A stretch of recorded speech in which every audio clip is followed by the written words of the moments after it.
Hello दोस्तों, आज हम लोग फिटर थ्योरी का एक और रिस्पॉन्स शीट सॉल्व करने जा रहे हैं जो हमारे एक स्टूडेंट के द्वारा दिया गया है। तो आइए आज स्टार्ट करते हैं। जैसे पहला क्वेश्चन दे रखा है कि ट्विस्ट ड्रिल में क्लियरेंस एंगल का क्या उद्देश्य है।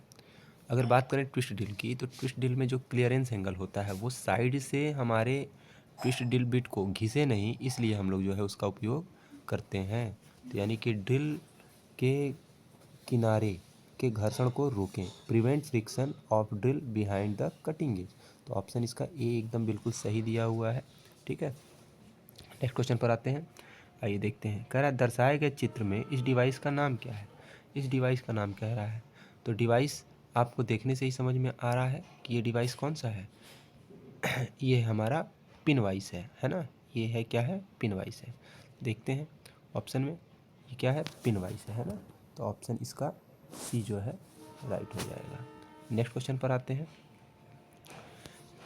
यहाँ दिया हुआ है कि कौन सा कुल उत्पादक रख रखाव से संबंधित है, which belongs to total productive maintenance. ठीक है, तो कौन सा कुल उत्पादक, ठीक है, प्रोडक्टिव मेंटेनेंस की बात कर रहा है। प्रोडक्टिव मेंटेनेंस का मतलब क्या है, हो गया हमारा मेंटेनेंस कॉस्ट क्या हो जाना चाहिए, कम हो जाना चाहिए, कम करता है ये। ठीक है, तो इसलिए इसका ऑप्शन कौन सा हो जाएगा, ऑप्शन सी सही हो जाएगा।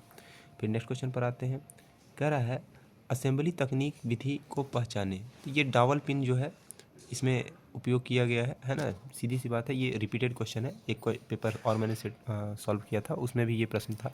तो ये क्या है, ये डावल पिन के द्वारा सही अलाइनमेंट को रिप्रेजेंट किया गया है ना। ड्रिल किए गए होल को ये जो डावल पिन के द्वारा, ठीक है, सही अलाइनमेंट में किया गया है। तो यहाँ पर इसका डाबलिंग जो है इसका राइट आंसर हो जाएगा।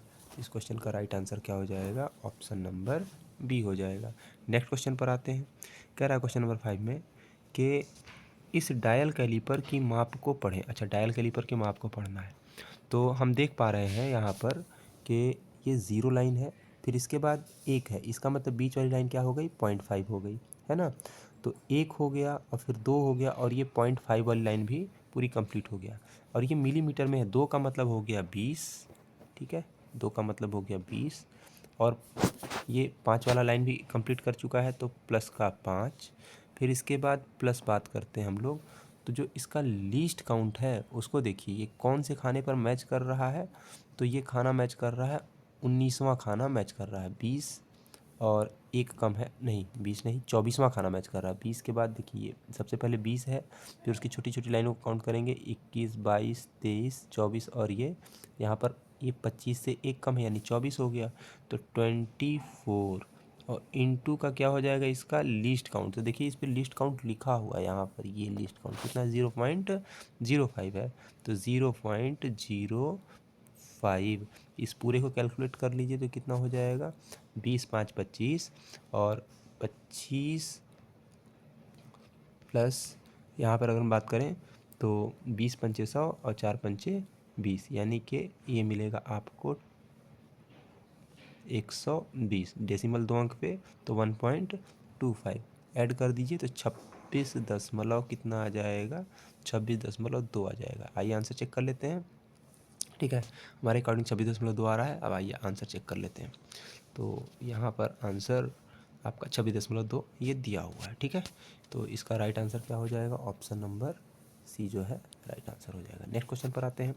कह रहा है name of tool use to make flute tight joint, है ना। फ्लूट टाइट जॉइंट बनाना हमको तो फुल रिंग का यूज़ करते हैं, ये हम लोगों ने पहले से ही पढ़ रखा है। तो देखेंगे flute tight joint, full ring is use. ठीक है, फुल रिंग हम लोग यूज़ करते हैं इसमें। थोड़ा सा option number D. Next question पर आते हैं। नेक्स्ट क्वेश्चन पर आते हैं। कह रहा है कि डायमंड ड्रेसर का उपयोग क्या है। डायमंड ड्रेसर, तो डायमंड ड्रेसर से हम लोग क्या करते हैं, हम लोग ग्राइंडिंग व्हील की ड्रेसिंग करते हैं। तो dressing and truing the grinding wheel, इसका ऑप्शन नंबर, ऑप्शन ए जो है राइट हो जाएगा। नेक्स्ट क्वेश्चन पर आते हैं। कह रहा है ठंडी छेनी को बनाने के लिए किस स्टील का उपयोग किया है। तो ठंडी छेनी बनाने के लिए मतलब हॉट शेल, हालांकि चीजल को बनाने के लिए हम लोग किसका प्रयोग करते हैं, हाई कार्बन स्टील का उपयोग करते हैं, HCS का। ठीक है, चीजल बनाने के लिए हम लोग किसका प्रयोग करते हैं, HCS S, high carbon steel. एकदम बिल्कुल दिमाग में बैठा लीजिए इसको, इंपॉर्टेंट क्वेश्चन है। कह रहा है 3 आंतरिक बिंदु माइक्रो मतलब 3 पॉइंट इंटरनल माइक्रोमीटर का लिस्ट काउंट पूछ रहा है आपसे। तो 3 पॉइंट इंटरनल माइक्रोमीटर का लिस्ट काउंट क्या होता है, ये एज इट इज प्रश्न पूछा जाता है, इसको बस दोस्तों याद कर लीजिए, ठीक है। इसका ऑप्शन नंबर कौन सा हो जाएगा, डी हो जाएगा, 0.005 mm, ठीक है। ये 3 पॉइंट माइक्रोमीटर का लिस्ट काउंट है। फिर यहाँ पर कह रहा है कि गैस सिलेंडर वाल्व खोलने के लिए किसका उपयोग किया जाता है। तो सिलेंडर वाल्व को खोलना है, ये तो प्रश्न अगर आप सेल्फ भी पढ़ेंगे तो भी आप इसका उत्तर दे पाएंगे। क्या है कि हम लोग सिलेंडर की का जो है यूज़ करेंगे, सिलेंडर की का यूज़ करते हैं। ऑप्शन नंबर सी इसका राइट हो जाएगा। नेक्स्ट क्वेश्चन पर आते हैं। कह रहा है फिट का नाम बताइए। तो फिट हम लोग ट्रांजिशन फिट देखते हैं, ठीक है, इंटरफेरेंस फिट देखते हैं, क्लियरेंस फिट देखते हैं, श्रिंकेज फिट देखते हैं। तो ये जो फिट है इस लाइन से क्या है, ऊपर की ओर है ना, इस लाइन से ऊपर की ओर है। तो क्लियरेंस फिट तो हो नहीं सकता है, ठीक है, और क्लियरेंस फिट नहीं है तो क्या है यहाँ पर, श्रिंकेज फिट भी नहीं है, क्लियरेंस फिट, ट्रांजिशन फिट भी नहीं, ट्रांजिशन फिट ऊपर भी हो सकता है नीचे भी हो सकता है। इस लाइन से ये जो शाफ्ट की साइज़ है मतलब क्लियरेंस से बड़ी भी हो सकती है और छोटी भी हो सकती है। क्लियरेंस से यहाँ पर ये जो साइज़ है वो छोटी भी हो सकती है और बड़ी भी हो सकती है। इसको हम लोग अभी देख लेते हैं, इसके सॉल्यूशन को कैसे बता देता हूँ। देखिए ये जो लाइन है यहाँ पर, ये शाफ्ट की टोटल साइज़ है यहाँ पर ये, और ये यहाँ पर ये इसकी ये छूट दे रखा है। तो जब शाफ्ट की साइज़ छूट से बड़ी हो जाए, ठीक है, तो यहाँ पर जो हमारा फिट होता है, मतलब अगर ट्रांजिशन फिट की बात करें तो शाफ्ट कभी छोटा भी हो जाएगा कभी बड़ा भी हो जाएगा। क्लियरेंस फिट में ये शाफ्ट की साइज़ हमेशा इससे नीचे रहती है, यहाँ पर रहती है इस तरह से। तो यहाँ पर हम लोग देख पा रहे हैं कि ये जो फिट है वो कौन सा फिट है, इंटरफेरेंस फिट है ना, interference. Option number D is a right answer. Next question पर आते हैं। कह रहा है इस फाइल का नाम बताइए। फाइल को देख लेते हैं। अच्छा यहाँ पर ये फाइल दिया हुआ है, रेफरल फाइल बोलते हैं इसको, ठीक है। तो ये फाइल का नाम क्या है, रेफरल फाइल है, देख लेते हैं। तो ऑप्शन नंबर डी इसका क्या हो जाएगा, सही हो जाएगा। नेक्स्ट क्वेश्चन पर आते हैं। कह रहा है पैनल बीटिंग में को हॉलो करने के लिए किसका, पैनल बीटिंग है उसको हॉलो करना है, किस प्रकार के मेलेट का उपयोग करते हैं हम लोग, बॉसिंग मेलेट का यूज़ करते हैं। मेलेट 3 प्रकार के होते हैं, ठीक है।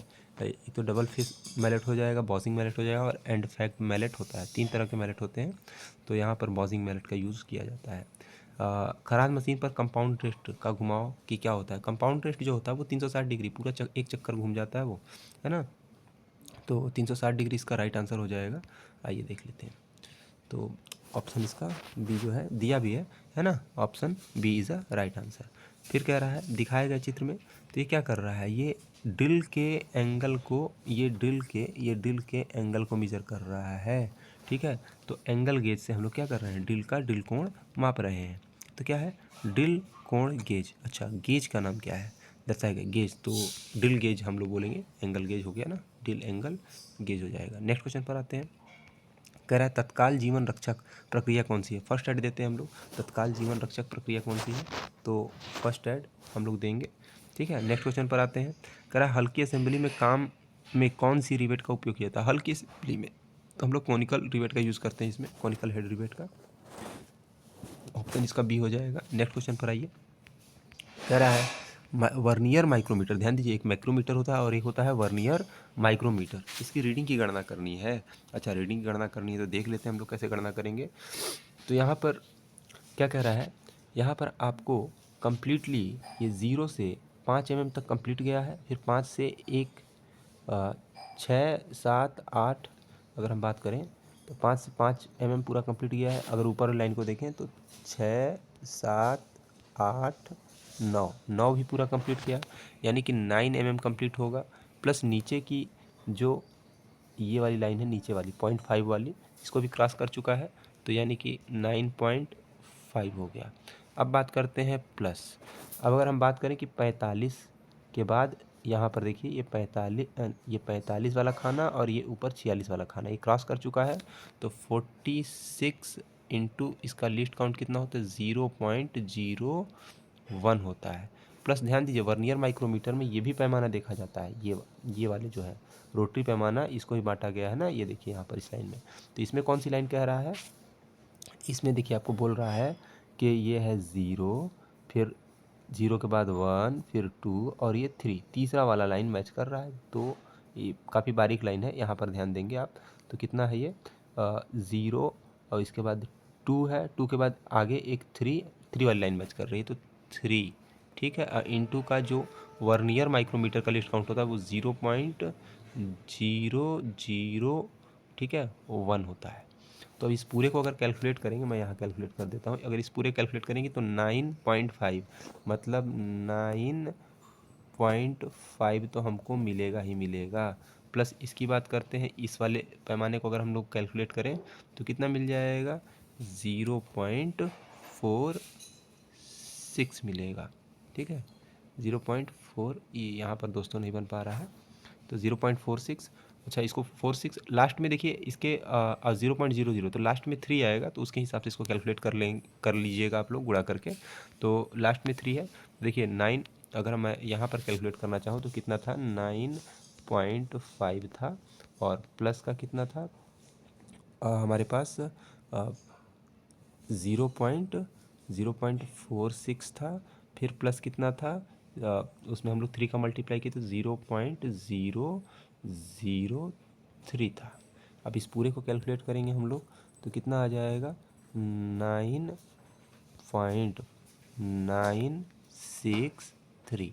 तो ऑप्शन बी हमारा क्या हो जाएगा, राइट हो जाएगा। ऑप्शन बी जो है इसका, ऑप्शन सी क्या हो जाएगा, राइट हो जाएगा। नेक्स्ट क्वेश्चन पर आते हैं। कह रहा है एस्टिलीन सिलेंडर, देखिए एस्टिलीन सिलेंडर कैसा होता है, ब्लैक कलर का होता है, और जो आपका नहीं एस्टिलीन सिलेंडर है, एस्टिलीन सिलेंडर मैरून रंग का होता है, और ऑक्सीजन सिलेंडर क्या होता है, ब्लैक कलर का होता है। तो ये मैरून हो जाएगा। अगर आपसे पूछे ऑक्सीजन सिलेंडर किस रंग का होता है तो वो ब्लैक कलर का होता है, ठीक है। नेक्स्ट क्वेश्चन पर आते हैं। कह रहा है मासिक स्नेहन के लिए आवृत्ति रंग क्या है। अगर मंथली रूप से किसी को हम लोग क्या करते हैं, स्नेहन करना है, अगर किसी का प्रतिदिन स्नेहन करना, तो सिंबल की अगर बात करें तो बच्चे सिंबल रटे रहते हैं, कलर नहीं रटते हैं, तो यहाँ पर इसका राउंड हो जाता है। अगर आपको वीकली करना है तो क्या हो जाएगा, ट्रायंगल हो जाता है। अगर आपको स्नेहन क्या करना है, मंथली करना है, तो क्या हो जाता है, यहाँ पर एक स्क्वायर बन जाता है, ठीक है, स्क्वायर उसका सिंबल होता है। उसी तरह से आपसे पूछ रहा है कि मासिक स्नेहन की आवृत्ति क्या है, तो उसके लिए आवृत्ति क्या है, रेड कलर है, बिल्कुल याद कर लीजिए इस प्रश्न को, ठीक है, एज इट इज इसको याद कर लीजिए। फिर नेक्स्ट क्वेश्चन क्या है, अगला कह रहा है कि गैस काटने की मशीन द्वारा किस प्रकार के एंगल एज तैयारी का उत्पादन किया गया है। तो ये थोड़ा सा फिगर देख लेते हैं हम लोग। तो ये क्या है, बेवलिंग की जा रही है। अगर हम बात करें इसमें तो ये बेवल जो है, ये बेवल कट कर रहा है और एक ही साइड से कट रहा है, तो सिंगल बेवल ही है। अब ऑप्शन देख लेते हैं, single bevel with root face, ठीक है। तो ऑप्शन आपका ये ही सही हो जाएगा, single bevel with root face, ठीक है। तो single bevel with root face इसका राइट आंसर हो जाएगा। नेक्स्ट क्वेश्चन पर बिल्कुल सही दे रखा है क्वेश्चन, आगे देखते हैं। क्वेश्चन नंबर 23 है, कह रहा है वेल्डिंग के दौरान करंट की सेटिंग का कारक निर्धारित करता है। करंट की सेटिंग कौन करता है, इलेक्ट्रोड की लंबाई। इलेक्ट्रोड छोटा हो बड़ा उससे मतलब नहीं होता है, करंट की सेटिंग इस पर निर्भर नहीं करती है, ठीक है।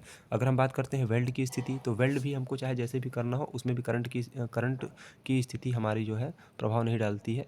फिर बात करें अगर हम लोग जोड़ के प्रकार पर भी नहीं, इलेक्ट्रोड का व्यास, मतलब अगर इलेक्ट्रोड हमारा मोटा होगा तो करंट हमारा हाई होना चाहिए, और पतला है तो करंट हमारा कम होना चाहिए। मोटे इलेक्ट्रोड को पिघलाने के लिए ज़्यादा ऊष्मा की आवश्यकता होगी शुरुआत में, इसलिए करंट हाई रहना चाहिए। तो आपका ऑप्शन डी इसका सही है। नेक्स्ट क्वेश्चन पर आते हैं। करा है कि सेंटर लेथ, ठीक है, या सेंटर खराद मशीन में कितने प्रकार के बेड होते हैं। तो एक तो जो है फ्लैट बेड होता है, ठीक है, एक बिल्कुल फ्लैट बेड होगा, एक आपका वी टाइप का बेड होगा, और एक इन दोनों का कॉम्बिनेशन होता है। तो 3 तरह के बेड जो है यूज़ में लाए जाते हैं। ऑप्शन बी इसका क्या हो जाएगा, राइट हो जाएगा, ठीक है। नेक्स्ट क्वेश्चन पर आते हैं। कह रहा है चेतावनी चिन्ह का नाम क्या है। फायर है ये, तो रिस्क ऑफ फायर आप बता सकते हैं इसको, है ना। तो ऑप्शन बिल्कुल इसका तो ऑप्शन भी नहीं देखना है, ठीक है। अगर आप बात करें तो रिस्क ऑफ फायर है इसका आंसर। नेक्स्ट क्वेश्चन पर आते हैं। कह रहा है कि टूल का कौन सा कोण ग्रू में फंसने से रोकने और उसे टूटने का कारण बनता है ना। तो अगर साइड रिलीफ एंगल है ना, टूल, ये किस टूल की बात कर रहा है, which angle of the tool prevent the from getting jammed, ठीक है, in the grooves and causes breakage. तो ये लेथ मशीन की बात कर रहा है, लेथ मशीन के जो सिंगल पॉइंट टूल होते हैं उसकी बात कर रहा है। तो यहाँ पर जो साइड रिलीफ एंगल होगा वो इसका राइट आंसर हो जाएगा। अगर इसका मान कम हो गया तो ये हमारा जैम हो जाता है ग्रुप्स में, और जैम हो जाएगा तो ये ब्रेक कर जाएगा। नेक्स्ट क्वेश्चन पर आते हैं। कह रहा है वायुमंडलीय प्रभावों से ब्रेजिंग को बचाने, ब्रेजिंग ऑपरेशन को कैसे रोका जाता है। वायुमंडलीय प्रभाव से तो हम लोग फ्लक्स का यूज़ करते हैं, तो फ्लक्स का उपयोग करके, या वेल्डिंग में भी हमको वायुमंडलीय प्रभाव से बचाना है तो हम फ्लक्स का यूज़ करते हैं। कह रहा है यहाँ पर चिन्ह का नाम बताइए। तो आइए देख लेते हैं। हम लोग इसको क्या बोलते हैं, ये वाला पोर्शन, ये अगर इसकी बात करें तो ये है आपका फ्रेम, है ना, ये है फ्रेम है। अगर बात करें ये है तो स्पिंडल है ना, स्पिंडल, ठीक है। अब ये जो रोटरी पैमाना होता है, ये जिस पर रोटरी पैमाने बने होते हैं इसको बोलते हैं थिम्बल, और जिस पर आपका लीनियर पैमाना बना होता है ये वाला, इसको हम लोग बोलेंगे बैरल, बैरल ऑब्लिक स्लीव, ठीक है, स्लीव बोलते हैं। फिर इसको हम लोग क्या बोलते हैं, ये है रैचेट स्टॉप है, ठीक है, रैचेट स्टॉप।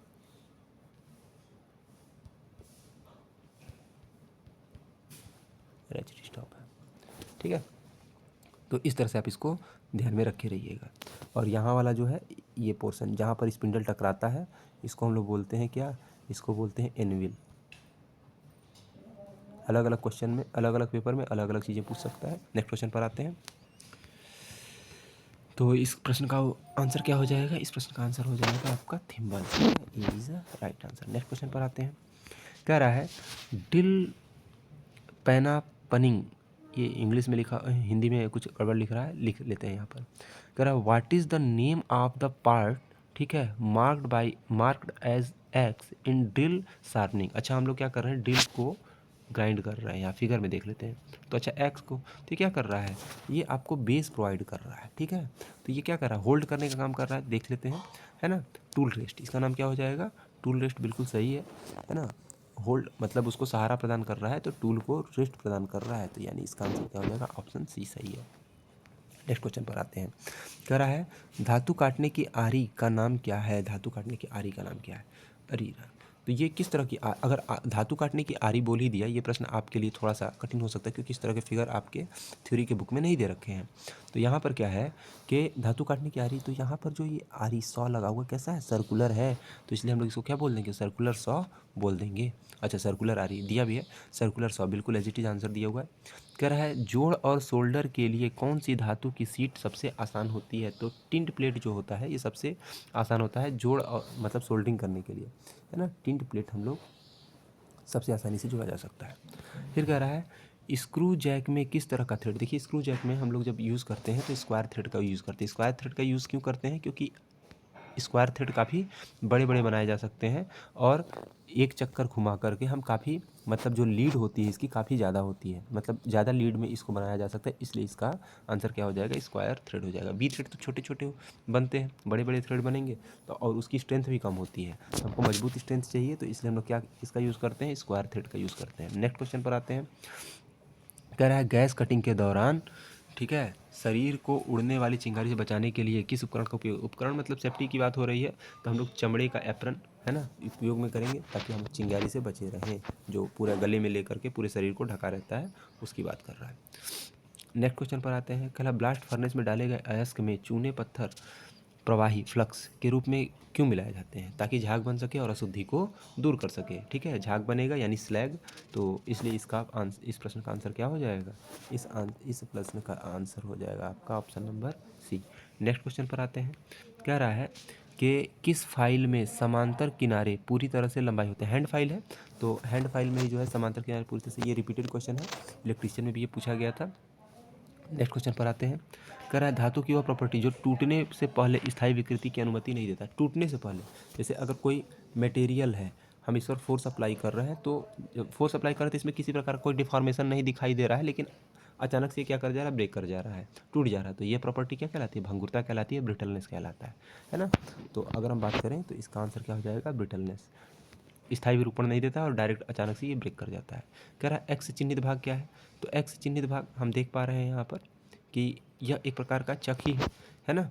तो अब इसमें देखेंगे तो एक्स चिह्नित भाग इसको हम लोग क्या बोल देते हैं, इसको बोल देंगे फिंगर, है ना। ये क्या है, ये फिंगर है, इसको हम लोग फिंगर बोल देंगे। आइए देखते हैं, तो फिंगर से फिर इसके बाद क्या कह रहे हैं, कौन सी ग्राइंडिंग व्हील में बॉन्ड की ताकत को इंगित करता है। बॉन्ड की ताकत को कौन सा, तो जो ग्रेड होगा, ग्रेड ही बताया किस ग्रेड का है। ग्रेन की साइज़ छोटी बड़ी हो सकती है ना। ग्रेड नहीं, ग्रेड, ठीक है, स्ट्रक्चर भी नहीं। यहाँ पर उसकी मजबूती को अगर बताना है, शो करना है, तो यहाँ पर आपका क्या हो जाएगा, ग्रेड जो है वो आपके बॉन्ड के स्ट्रेंथ को बताता है। फिर कह रहा है, अच्छा अब यहाँ पर वर्कशॉप कैलकुलेशन एंड साइंस के 6 क्वेश्चन आपके सामने आ गए हैं, तो काफ़ी इजी होते हैं ये, जरा देख लेते हैं हम लोग। कह रहा है एक आयत का क्षेत्रफल क्या होगा जिसकी लंबाई और चौड़ाई क्रमशः 10 और 8 है। तो लंबाई और चौड़ाई की बात कर रहा है, तो 10 है और 8 है। क्षेत्रफल क्या होता है, लंबाई गुणे चौड़ाई, बराबर कितना हो जाएगा, 80 हो जाएगा। ठीक है, तो इसका आंसर बी हो जाएगा। नेक्स्ट क्वेश्चन पर आते हैं, साइन थीटा। अच्छा ये भी रिपीटेड क्वेश्चन है। साइन थीटा की अगर हम लोग बात करें तो साइन थीटा मैंने बताया था, इसको क्या बोलते हैं, अपोजिट साइड बोलते हैं। ठीक है, नहीं सॉरी, ये हाइपोटेनियस हो गया। ये अगर थीटा है तो ये क्या हो जाएगा, अपोजिट साइड हो जाएगा, ये है ना, अपोजिट साइड हो जाएगा। और ये क्या हो जाता है, इसको हम लोग एडजेसेंट साइड बोलते हैं, एडजेसेंट साइड बोलते हैं। तो साइन थीटा बराबर लंबवतीकरण होता है, इसलिए अपोजिट साइड अपॉन में हाइपोटेनियस इसका राइट आंसर हो जाएगा। ठीक है, अपोजिट साइड बटे में hypotenuse, option C. Next question है, कह रहा है कि what is the value of tan 45 if sin 45। अच्छा sin 45 की वैल्यू नहीं भी दिया होता तो भी tan 45 की वैल्यू कितनी होती है, 1 होती है। तो इसमें तो कुछ आपको सोचना ही नहीं है ना।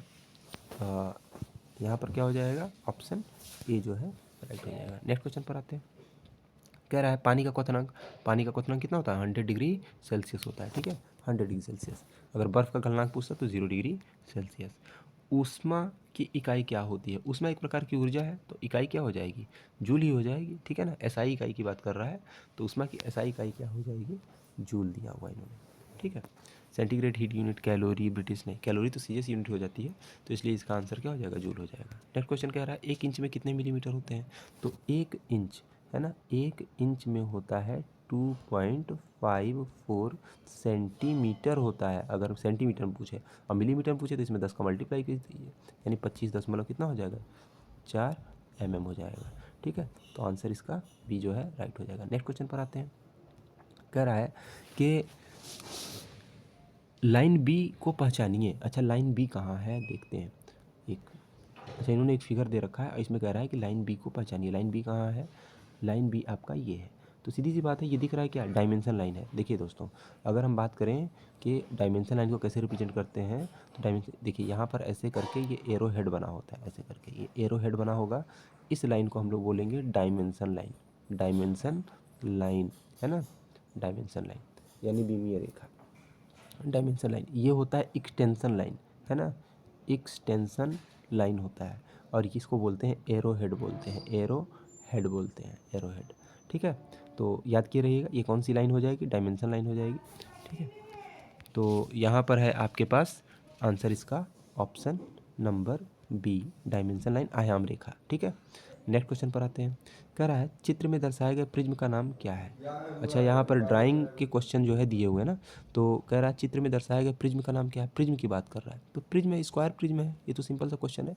ऑप्शन बी इसका क्या हो जाएगा, राइट हो जाएगा, ऑप्शन बी बिल्कुल सही है।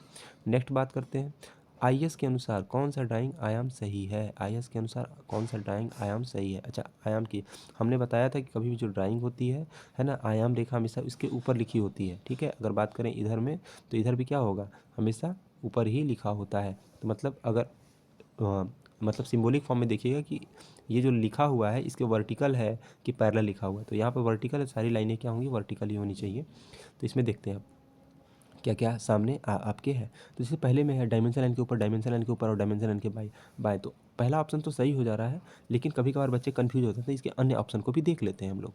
ठीक है, दूसरे में देखिए, अगर हम बात करें ऑप्शन बी में, तो ऑप्शन बी की बात कर रहे हैं, तो ऑप्शन बी में क्या सही लिखा हुआ है? देखिए डायमेंशन लाइन के ये दोनों नीचे लिखा हुआ, ऊपर जबकि लिखा होना चाहिए। तो ये ऑप्शन बी भी आपका गलत हो गया। नेक्स्ट ऑप्शन देख लेते हैं। इसमें भी देखिए क्या है कि इसमें एक तो ऊपर लिखा है, सही लिखा है, एक क्या लिखा है, नीचे लिखा है, यानी ये भी गलत हो गया। नेक्स्ट ऑप्शन देख लीजिए, इसमें ये नीचे लिखे हुए हैं और ये नीचे लिखे हुए हैं और ये ऊपर लिखे हुए हैं 50 को, इसलिए क्या हो जाएगा, ये भी गलत हो जाएगा। तो ऑप्शन ए इसका सही था।